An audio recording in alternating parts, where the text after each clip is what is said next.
Why There Is No Tithe in Dalenbrook by C.O. Ebert. Copyright 2025. Ophelia Myth Media Incorporated in the United States and Ophelia Myth Media Limited, United Kingdom and European Union and worldwide.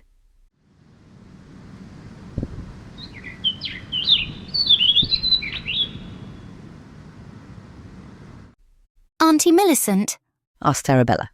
how come we don't do the tithe in Dalenbrook?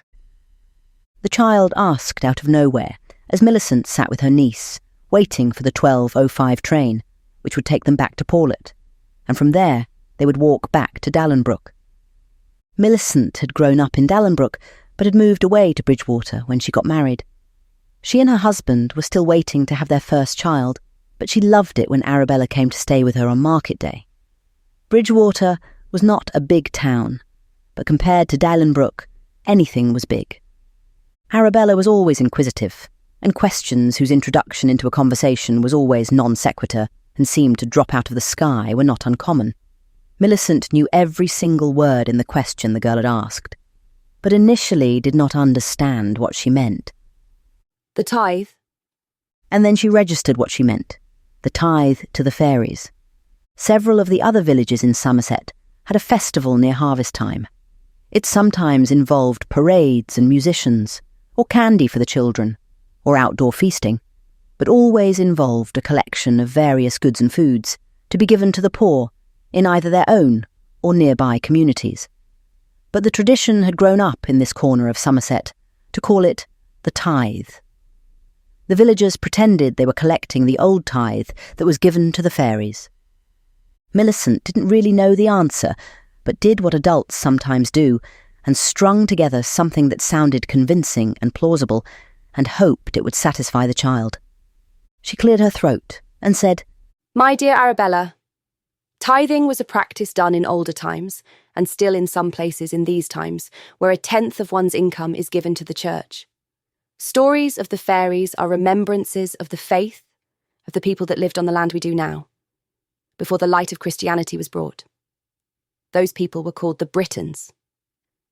People began to think of the religion of the old time as something evil, and so it became associated with ideas of the devil, even though the ancient Britons would have never heard of such a thing. But in the times of, say, Good Queen Bess, by then, they remembered the fairies not as the gods of the old faith, but as angels who had taken no one's side, neither that of the Almighty nor the adversary, in the war for heaven. And so they told stories that the fairies paid a tithe to hell. That is, forget that I said that word, Arabella, a tithe to the abode of he who foolishly rallied against the Almighty. All of this was strung together from various facts, and not so much facts, and bits of conversation Millicent had heard, and it sounded very convincing. But only as she finished did she realise she hadn't gone so far as to actually answer the girl's question. No, Auntie Millicent. The fairies are not the ones who pay a tithe. The tithe is paid to them by the people. And in the villages around, they still do it, the bigger villages, and they have a celebration, Arabella said, confused. Oh, yes, Millicent said. there is also a variant, my dear Arabella, that it was humankind who paid the tithe to the fairies, no involvement of the betrayer whatsoever, and in that case it was merely a remembrance, an honouring of the old gods of nature, by again, the Britons, who I mentioned before. And I believe some of the villages revived that tradition as they heard it in old stories, to appeal to tourists and at the same time create a local event for coming together, to raise monies and collect foods and blankets and cloth and other items for the poor. But as for why our folk in Dalenbrook don't do it, right? The reason is simple. Because Dalenbrook is too small. That's not why, said Blue. It was then that Millicent looked up and saw that Blue was sitting on a bench a little way down the outdoor station from where they were, only a few feet, enough to have overheard their conversation. Blue was a woman older than the hills, or the pillars the hills are built on, whom some called Mother Blue, or Grandmother Blue. But for those who grew up in Dalenbrook, they knew she was indeed just Blue. Hello, Blue, Millicent said, believing that the fact she did not add the grandmother or mother title before Blue's name showed respect, and that even though she had moved away, she was still a Dalenbrook lass. That's not why we don't do the tithe, Blue said. They don't do it in Paulet neither. No tithes to the fairies in Paulet, and none in Dalenbrook, Blue said again. The old woman had obviously been drinking. She had some sort of bottle wrapped in cloth and took another swig from it. The fact that the old woman was angry, perhaps even at simply still being alive, and bitter and a drunk, was something Arabella didn't even detect. Arabella's eyes lit up. To her, this old woman seemed the most credible keeper of law imaginable. The guardian of verified truths that might as well have official seals on them that said, "This thing truly happened." Oh, Blue, do you know the story? Oh, please do tell us. Arabella, don't bother Blue. She's just waiting for the train like us. You must have been in Bridgewater for market day, Blue. What were you looking for? Did you find it? Did you enjoy the hustle and bustle? Millicent asked. Yes, I was in Bridgewater for market day, to sell things, not because I needed to buy things or wanted to be there. I don't really want to be nowhere anymore, damn it all. The old woman's speech slurred slightly, but the little girl didn't detect it, nor the bitterness in her voice. But then she continued. But I can tell the child why there is no tithe to the fairies. Millicent sought to say something polite about not wanting to take up Blue's time. In reality, she didn't want to hear whatever story the old woman thought she knew. Uncertain she wanted Arabella to hear it either. Perhaps it was one of those older-style fairy tales with a violent ending, or inappropriate sensual suggestions thinly veiled. But the old woman began telling her story. And Arabella was enraptured. Even as the woman began speaking, Millicent also found herself enraptured. No, not just enraptured, hypnotised. As I did say to you, Blue continued, it is not just Dalenbrook where there is no tithe. They don't do it neither in Paulet. Once they did, in Paulet, and it was a tithe to the fairies, to the good people, as it is all over these lands, and in Ireland, and up in Scotland, then out in Wales, and has been forever.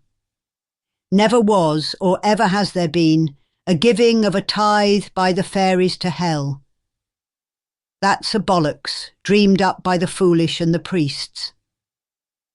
And when I say that in those days in Paulet they gave the tithe to the fairies, it were not festival to raise food and dried goods and smoked meats and blankets for the poor.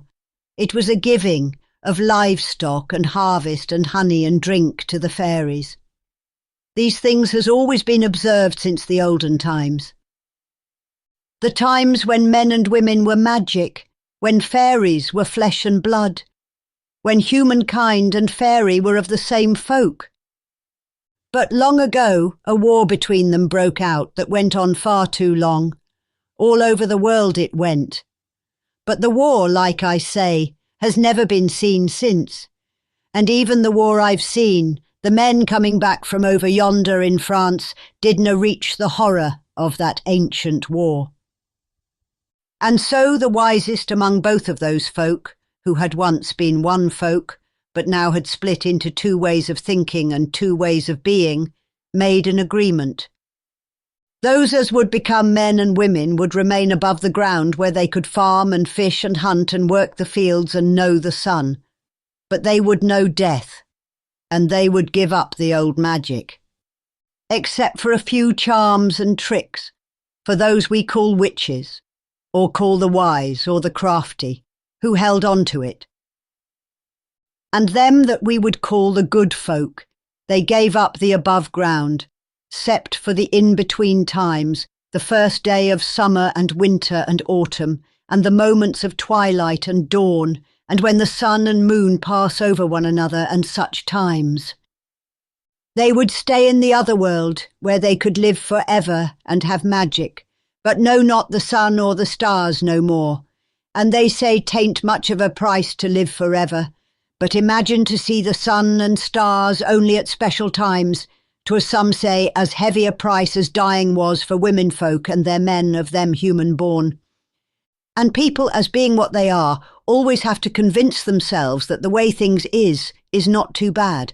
And so it was that men and women told themselves they had gotten the better part of the deal. But among the fairies, there was laughter. Still, could the fairies come out and dance on the earth a few times a year when they wanted? And still, there were places on earth they held on to, places that were in between, where river and mountain touch, where water and land and sky meet. But all of this, by and by, is just me correcting the record for you. And so you see, the fairies was right happy, for one of the first tricks they played on flesh and blood, men and women, was to make them think that men and women had won the war and got the better part of the deal, when it was the fairies that got the better deal. And so all over these lands, and farther than that, the tithe was done. And can you imagine such a thing? Being the victor in a great war, and getting the better end of it, and getting the one who's gotten the worse end of the deal to give you a gift. Well, such the tithe was, a small thing. And as I says to you when I started, Blue went on, Paulet used to do the tithe, and when they did, they came to what is now Dalenbrook, which was then known only as Dale and Brook, from where there was a brook that ran through a valley, and a sky that came down just right into that Dale valley. That was the coming together of three places, and so it was one such place where the good folk could come back onto the land, whether it was an in-between time or not, for it were an in-between place. And so that is where the people of Paulet came to give their tithe. Well, and as I said, the good folk were all over, and among them was the spirit called the Puck. Now this is not his name, it is a type, as we would say a miller or a tanner, and it might become like a name over time. It was a role in the court that was in the Dale and the Brook. His job was to keep the lady in a state of amusement and laughter. Now, the lady, they may call her the Queen of the Fairies. But there's ladies and lords of the good folk all over and around, not one king or queen. If ever you hear tell of the Queen, it's from those who've remembered wrong and just mean the lady or lord of the good folk of their local place. So, this Puck, we will call him that, like it's his name, as long as you remember it's not. And what his name was, if ever he even had a name as does a woman or man, is long forgotten. But though it's not his name, we will call him like so. But like others of his occupation in the courts of the good folk, he couldn't resist playing a joke on humankind. There was a farmer that lived near the Dale, by the name of Weathers, all out on his own. You mentioned before the times of good Queen Bess. Well, I shall tell you, this farmer, he lived a good 200 years after her time. For my own grandmother, she knew him, Farmer Weathers. But I'll be getting to that in time, when I get to the part that no one tells. So the farmer, he has a wife and he loves her much, and they're waiting upon having a babe. But the babe never comes. The woman of a bad heart, she passes one day without much notice, and he's stricken with grief. Now, her death was of natural causes, not done by the good folk. Why, there's not many times they would actually take the life of a man or a woman unless some real high rule been broke or something crossed as is a sacred thing to them. But always, when this woman was alive, she wore a blue bonnet, finer than anything else she had, and proud of it she was. And so this man, Weathers, the farmer I mentioned to you before, he did not bury her with the bonnet, but kept it with him always, talked with it, like she weren't totally gone if it were there. And that I'll come to, but for now remember you it, for 'tis an important thing. Well, one day, as the Puck is walking through the Dale, singing a song to himself, thinking of how he's going to entertain the lady, he sees the farmer weeping and crying, and he thinks to himself, "This human man, with his tears' sadness, it ruins my mood." And he goes back to the court of the good people and he says just what I said to you. He was out walking and a human man was crying and ruining the most beautiful day, ruining the singing of the birds and ruining the shining of the sun, ruining the singing of the wind. Well, He says to them as is there. I'm gonna get him with my pranks and my tricks. Well then, the Moon Girl, or that is all we know to call her, for her name too is lost, at least, as it was then. No doubt later she'd have another name, but I shall tell you that in time, as there is an order to the telling of things. Well, the Moon Girl, she says to the Puck, all about how the man's lost his wife and... Surely, Puck, you can leave this mortal alone, she says to him. He's been through enough pain we cannot know, for we go on forever. But the Puck's not hearing it. Now the Moon Girl, the reason she's so kind is she was known to go wandering and take the shape of a human woman, and she had, for hundreds of years, she would dwell among humankind and talk with them. 'Tis said once she even went all the way to town and posed as a lady amongst the city folk, and so she had a kinder disposition toward women and men of flesh and blood than would most of the fairies. But as I said, the Puck, he did not listen, and as to what pranks he pulled, well, they were the kind the little people always pull. The cows one day would simply not give milk.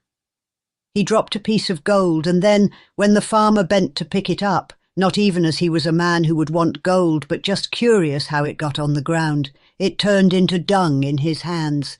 Jars and things in the cannery, he'd done put them away as supplies for the winter, would break in their containers. Things that was valuable to him would be spoiled or gone. But the farmer, he'd already been through so much, a man already defeated. It bothered him little. All he did was try to get some iron horseshoes. He had heard they kept the little people out, and he hung some by his house and some in the barn.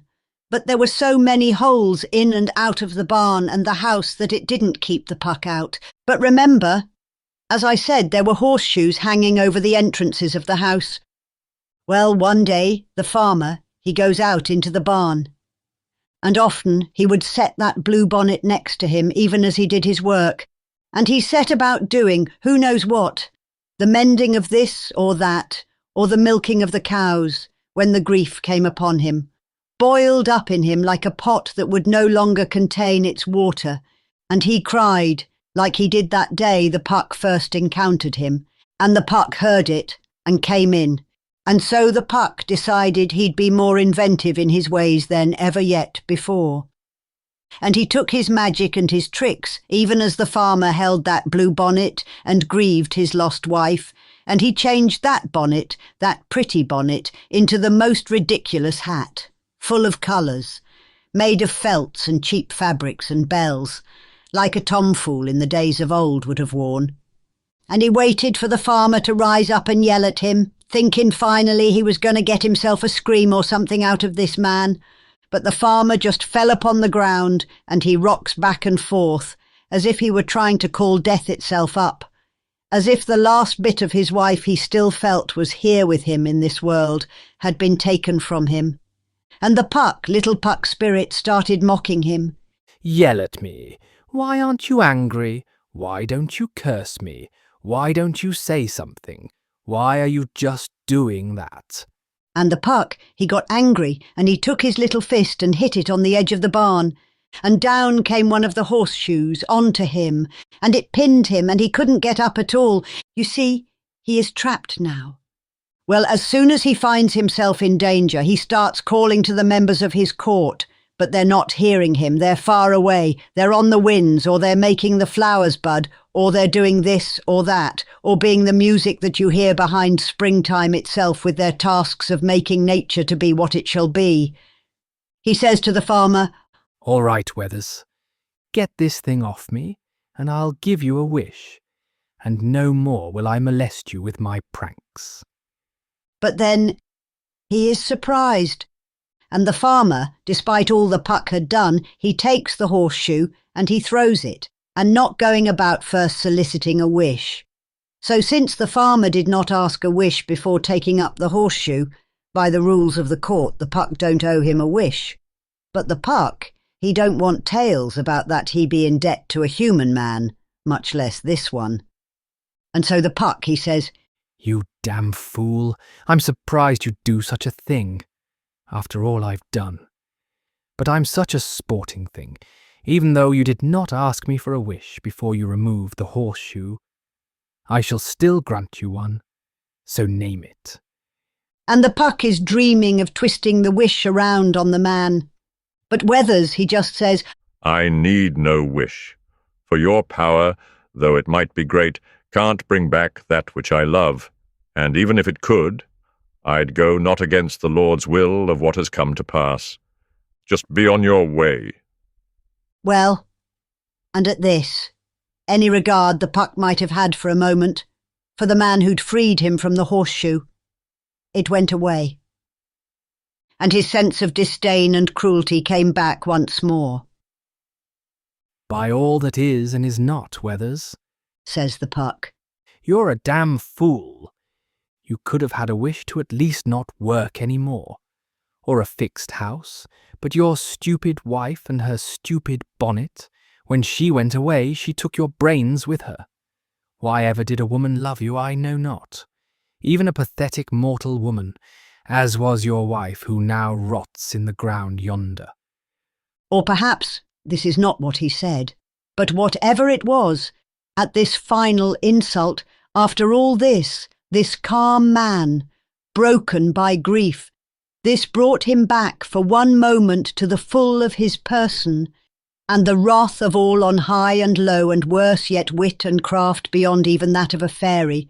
For this one moment Weathers has it all. And Weathers turns around on him and says, Fine, then. I do have a wish, and here is my wish, that you and all your kind should know what it is like to be mortal, to be without the magics, to be without the tricks and the blessings and the going on high and the going down low.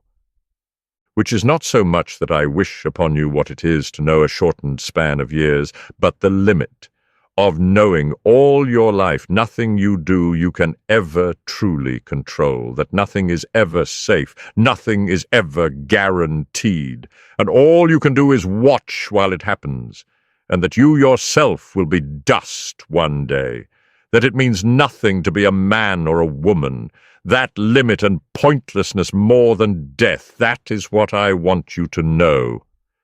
That is my wish. and with that, the heart struck by grief gave out, unable to take the pumping of the blood, when the wish was spoke. The farmer were gone, now to his wife in the next place, but his wish was struck. And that, Blue said. that's what made all the good folk in the dale into humankind, flesh and bone, as we are now. And then there were no more fairies in the dale and the brook. The wish didn't stretch beyond to further parts. It stopped cold at the edge of the dale. There's still others out there, roaming wild in the old places, untouched. But their own kin, their own blood. They never came for them, never helped, never even looked back. Why they didn't, who can say? But maybe, just maybe, they no longer thought them worth the time. That they was once good folk even, but a summer back mattered not, for they was no more. These were men and women now, but not like those that were men and women naturally, since the times of old. They'd known not what it was like to be born as a babe and grow. But now they had no more of the tricks and the spells. They was solid, and they needed to eat food, take in drink. And the moon girl, she who had spent time before among the humankind, taught them what they needed to do, though they weren't happy about it. They did have knowledge of hidden things in the ground, where there were treasures to be found, and they dug them. Or they went to people in Powlett and said, "You can dig here and have this." And so the people in Powlett kept their secret, but being as there were fairies no more, there was no tithe to give. And there was enough hidden good treasures in the ground that they traded to the people in the town over, and they helped them to build houses. And that's why the houses in Dalenbrook, well, there ain't one older than the time of my grandmother, and that's who she were, my grandmother, she were the moon girl. But now she were just Elspeth Blue, as is the name on her grave, for she was now a woman, and so died as one. And you both, though it's watered down within you, the blood of those who used to be the fairies is in the veins. But it matters not, or matters not much, 'cause you also got mixed in with you them from outside, those who have always been men and women. But the old blood don't mean but a thing. For those who we come from in Dalenbrook was fairies once, but they was no more when they mothered and sired us as we is now, and as to that there's little to tell. My grandmother, she told me the truth of that. But most, after my generation, the story was not passed down. As it was thought, what good is it to know? It makes the business of being humankind even worse than it is, to know how close you came, in the dealing out of things of fate, to being a fairy, to being a creature of the magics and the winds. How close you came to being forever and commanding the world. Mr. Pratt, he knew these stories too, but he's gone now, for he were the grandson of the first grocer, Elias Pratt, him who were once the Puck. And those that I tell, no one, they pay no heed, for they think me an old drunk. The rest of the story Blue told with her eyes, resent and regret, and an emotion that would be called anger if it had a target. But instead, it should be known by another name, for it just festered. Well, that is quite a tale, Blue, Millicent said. She then grabbed Arabella, who giggled. You can't give a tithe to the fairies, Arabella, because you are one, she said jokingly, and the little girl laughed. But Blue said, Yes, that we are, some blood of the fairies, or those who used to be, and some of outsiders. Arabella asked, But does that make us special? Of course. Millicent said quickly. And you. I think you're the princess of the fairies. Now old Blue spoke again. No, child, don't make you special in no way. Don't make you special no more than a man whose 6 generations back his ancestor were a king, but now he digs graves. It is just knowledge, except one thing. Iron you can touch, but the horseshoe is a shape that's special bad like to the good folk. I cannot even hold one, an iron horseshoe that is without my hand burning. You, I think too, would have some of that very same thing happen, though less, since those as was natural men and women from outside are a greater part of your kin. But what of the old blood you have, iron in that shape of the horseshoe? If you touch it, you will feel the pain, and for some time will have the mark. Now Millicent began to think the woman was truly drunk. She tried to be good-natured again. Well, we shall have to make sure not to put our hands on the underside of the feet of horses. But luckily, we are taking a train. And they were soon rescued by the train arriving, and indeed further rescued when Blue decided to ride in a car farther down from them. Then talk of birthdays, and bonfires, and parties, and Christmases, and the other things which come with the fall and the winter and the end of the year were enough to distract young Arabella, who was taken home.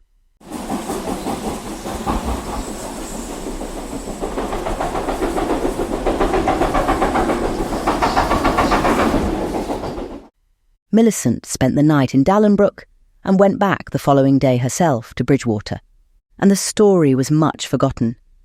She went about the business of daily life, one piece at a time, and Christmas came and went, and the New Year, and when her woman's time did not come, she knew she was expecting a child. Her husband surprised her one day when he said he'd found the perfect house, and he wanted her to look at it with him, for with a child on the way, they needed more space. And so they went. It was on the outskirts of Bridgewater, and indeed it was a beautiful house. On the far side of it was an outbuilding. They began discussing what they could use this secondary structure as or how it could be modified, for they were not going to raise livestock. Could they change it into something else? What could it be? This or that? Her husband bent down and noticed an old horseshoe, an iron horseshoe. He picked it up and said, I've heard such things are good luck. He regarded it for a moment, and it was then Millicent thought of Blue, and her story, and now she thought, though she had certainly touched iron in her life, she didn't know if ever her bare skin had really had contact with an iron horseshoe. No, she didn't believe she ever had. Imagine, Millicent thought to herself, if she were to touch it and feel the pain. But she shook it off. Here then, for luck, Her husband said, handing it to her, as he intended to move further and inspect other things here and there in the outbuilding. And she took it, without noticing. A pain, like the touching of ice or the touching of a hot pot without a hand protected by a towel, but with electricity and revulsion of a sort, ran through her hand. She dropped the horseshoe, wincing in pain. And when she looked down at it, a mark was left on her hand. The mark was not like a bruise or a burn. Her skin had a silvery white feathering on it. Something like tiny crystals of ice or little flecks of diamond were rendered into a kind of scab. For 3 weeks that mark was on her hand. It began to flake off slowly, and soon was again healed. She made sure never to touch an iron horseshoe again, but not because she feared the pain or the mark, for it was not so extreme, because she wished to forget. When she felt the pain of childbirth, and as the years rolled forward, and as the world changed, and prime ministers and kings and presidents made decisions that she had to follow. When storms came that flooded out homes, and nothing could be done about it. When the indignity of being human, the fragility, came. That is when the horseshoe haunted her. When she knew that if one Puck, who had lived 200 years ago, could have just contained his cruelty for one moment, she could have lived in a world of magic and eternity. For it was not the opening of Pandora's box, or Eve's eating of a fruit, or being on the wrong side of the deal at the end of the war with the fairies, if that story is true. It was not some long-ago decision that condemned her to be flesh and blood and to go to dust, made in a lost divine time of gods and monsters, but only the not-so-long-ago, barely outside of living memory, wish of a grieving farmer that put her, and Arabella, and now her son, and later her daughter, among those whom we call mortal. And somehow, because it was not so long ago, it was best to truly not think about it. It was best to not think about why there was no tithe anymore, in Paulet, nor in Dalenbrook.